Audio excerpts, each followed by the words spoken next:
गंजाम जिला सानखमुंडी ब्लॉक छणमेरी ओडिशा आदर्श विद्यालय अष्टम वार्षिक उत्सव अनुष्ठित हो जाइछि।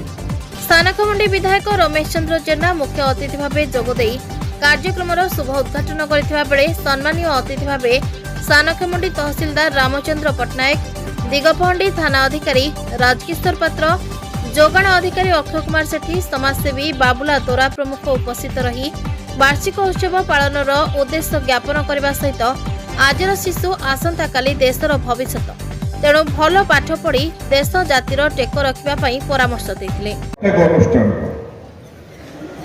देशर कोण विश्वर कोण सब जगार जेत अनुष्ठान अच्छी विभिन्न विभिन्न इयर अनुष्ठान अच्छी सब अनुष्ठान वार्षिक उत्सव मनाती वर्ष स्टार्टिंग रे जदि आम खुशी मसटे काटी जो वार्षिक उत्सव समस्त एकता होगा ए भाईचारा वर्षटी आमको आग को लेकिन जीव वर्षटी शांति आम आगे बढ़ापी सुजोग मिले। विद्यालय वार्षिक उत्सव जहाँ सुजोग मिली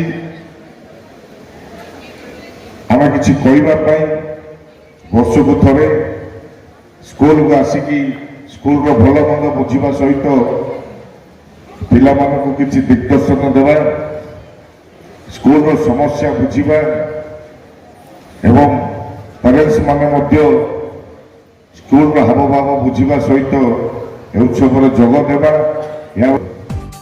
विद्यालय अध्यक्ष जगदीश मुनि वार्षिक विवरणी पठन करने सह शिशु मानक पई विद्यालयर समस्त सुविधा उपरे एवं प्रत्येक वर्ष छात्र छात्री माने 100% नंबर रखी गंजाम जिले में स्वतंत्र परिचय सृष्टि करुछंती बोली कहिथिले। विभिन्न प्रतियोगितार कृति प्रतियोगी मानकु अतिथि मानक द्वारा सर्टिफिकेट एवं कप दिया जाई पुरस्कृत करा जायतिला। 2025 शिक्षा वर्ष में 10म श्रेणी छात्री स्मृतिरेखा पंडा शतकड़ा 98 भाग नंबर रखी विद्यालयर गौरव आनिथिबारु से छात्री कृतित्व पर माननीय विधायक रमेश चंद्र जेना निजस्व हाथ पांठिरू 11,000 टंका आर्थिक राशि सहायता प्रदान करथिले, जहाँकि विधायकंकर एही महानता विद्यालयर अन्य शिशु मानकु उत्साहित करथिला।